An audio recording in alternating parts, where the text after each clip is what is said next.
Yes, a good old boy, never mean no harm. We're here at the Bluebird in Bloomington, and Rich Hardesty is going to be doing a tribute to the Dukes of Hazzard. He's in here performing right now. It's a packed house. Here we're at the Bluebird. Coming in here to the Bluebird. You guys like the Dukes of Hazzard? All right. Do a little tribute. Hey, do a little tribute. Moonshine. Hey, moonshine. All right. Of you who know what this is, the other day, and I'm going to pull up my phone here because I got a message from a buddy of mine. Are we live?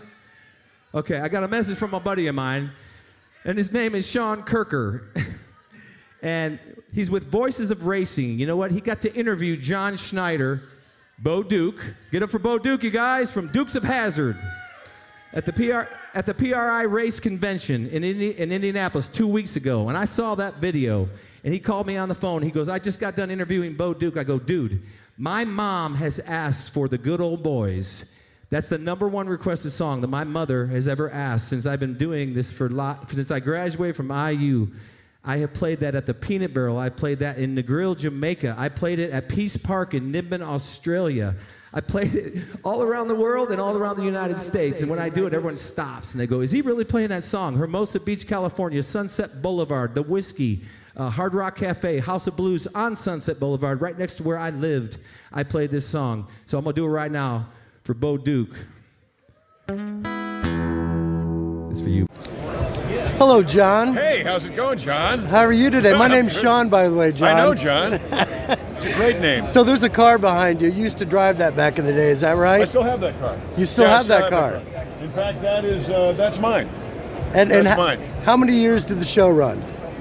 The show only ran 7 years. Really? Originally, but it's been running, on and off ever since. And when they try to squelch it, it still finds a way to come to the top.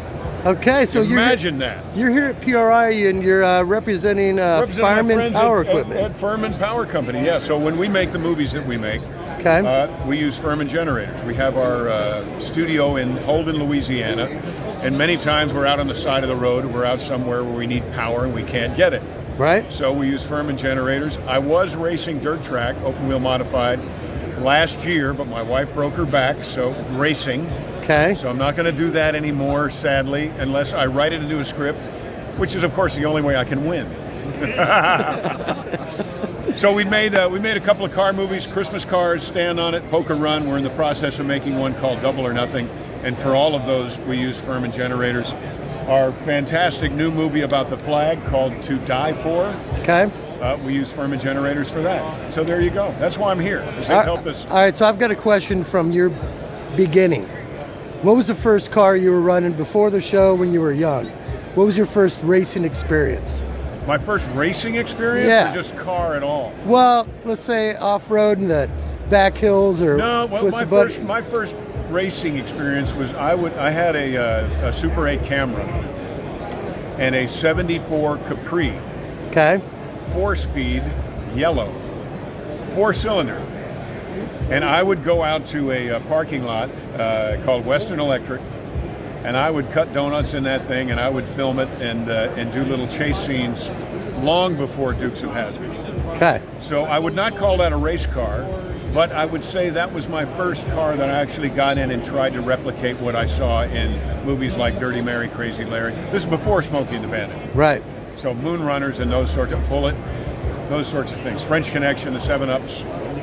So have you ever been seriously injured while you were filming driving? I've not been injured while I was filming driving, but oh gosh, I can't remember where I was. But I broke 3 ribs in a dirt track race 2 years ago. That was no fun. But I'd do it again in a heartbeat. And who are some of the people that you've been an admirer of in the racing industry over the years? Who are some of your favorite drivers? The crazy ones. Kenny Wallace. Love Kenny, love Mike. Okay. Love Schrader. Schrader's great. Back in the day when I was on Dukes, I was an associate sponsor for Terry Labonte when he was racing the 44 car for Anheuser-Busch. So big fan there. I met Dale Sr. a couple times. First time I met Richard Petty, before I could come up and say, "Oh my God, you're Richard Petty," he said, "Oh my God, you're John Schneider. I watch your show every Friday." So I'm a fortunate guy. Fortunate guy. And Spent a little time with Tony Stewart last time I was here. Great guy. Great people. have you Love been able to run on any great tracks around the country yourself? it. Oh gosh, yeah. Lucas Motor Speedway. Okay. My favorite, I call it kind of a salad bowl, and I think it's closed now, is Bull's Gap. Bull's Gap was great. You know, set it into the first corner and just put your foot down and don't. You could just about bungee cord the steering wheel to the left and just go. So I got one more question. What's that? Out of all the times that you guys had to do those stunt scenes, what was the percentage of time that you were driving or as a stunt driver? I'd say 70-30, 70 them, 30 me, honestly. And I did not actually jump at General Lee until the movie Christmas Cars, which was 3 years ago. Wow. And because I hated the fact that kids who used to be 3 and 4 used to say, "Bo, what's it like jumping the car?" And I'd say, "Little dude, I never really did." And I couldn't stand answering that same question to them when they were 40. Right. So I started jumping cars 3 years ago, jumped a car for Christmas Cars, jumped one for Stand On It, jumped one for Poker Run, and I've already jumped one for the latest installment, which is called Double or Nothing. Isn't that so ironic that after all those years and all those episodes that you're now getting addicted years later? Oh yeah, well in the old days they wouldn't let me. Right. And in the old days, you know, a lot of times those guys were 15, 20 feet in the air landing on either really hard dirt or they would land on the pavement. We did a show called Granny Annie where the guy jumped over a train, 187 feet, landed on the pavement, and the only thing that stopped the General Lee was a telephone pole. Wow. Now, I don't want to do that. Right. Don't want to do that. But now, you know, I'm 62. I'll jump into, the last jump I did was about 125 feet, and I landed in boxes, and I drove the car away. Wow. Yeah. So, and that was a Mopar. I'm a Mopar guy. So, our car in these movies is a tribute to Smokey and the Bandit, but I'm a Mopar guy, so it's a Hellcat Challenger. We cut T-tops in it. We have the gold rims, and we have all the gold pinstriping, and designed a new bird for the front that has the American flag in one talon, the rebel flag in the other, and an olive branch in its beak. That's amazing. Right? Well, I thank you for your service and for entertaining America for, like, what, 4 decades? For a while, yeah. About 4 decades? To Die For. To Die For is about our glorious flag, and it is intensely, unapologetically patriotic.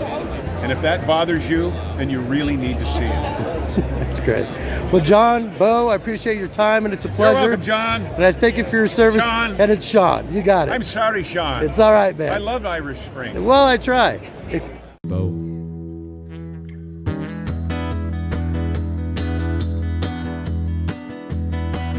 Yes, a good old boy,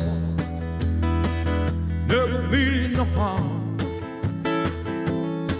I said that you never saw any trouble with the law in the day they were born.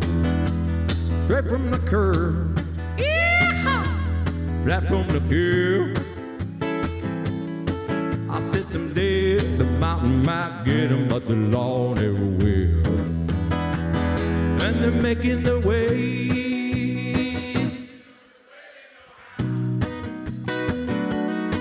I said, that's just a little bit more than the law will allow. Just a good old boy, you know my mama loved me. Understand they show my hands, but not my face on TV. And they're making their way the only way they know how. I would say, yeah! That's just a little bit more than the law will allow.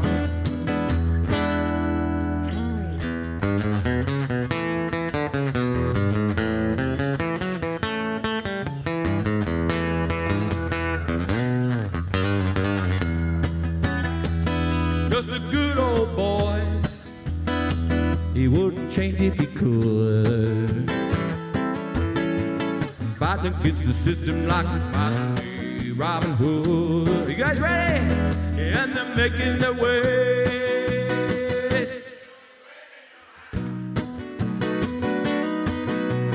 That's just a little bit more in the law will lie. Just a good old boy.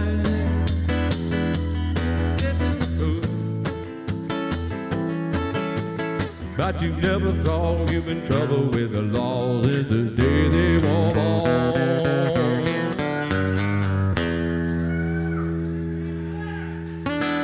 Come on, you guys, give up for Bo Duke.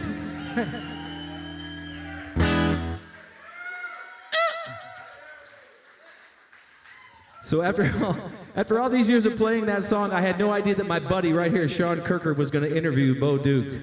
And that was 2 weeks ago. So give it up for Sean Kirker in the house right now. So my dream, what I want to do, I want to play that song sometime in the General League. Because, I mean, you know, I go to Tennessee a lot, and there's a place called Spring Hill, Tennessee, and there's a place called Puckett's. And there's a General Lee car over there. You know, we had our pictures taken next to it. And I'm going to play my song in the back seat of that car, but actually, I'm going to play it with Bo Duke someday. That's my thing right there. Hey, how you doing, man? Come on, you guys, in for the Bluebird tonight in Bloomington, Indiana. So we're here at the Bluebird. You just rocked it out, and we did the tribute to the Duke boys. Oh my God, what a blessing to be able to do that. You did a hell of a job.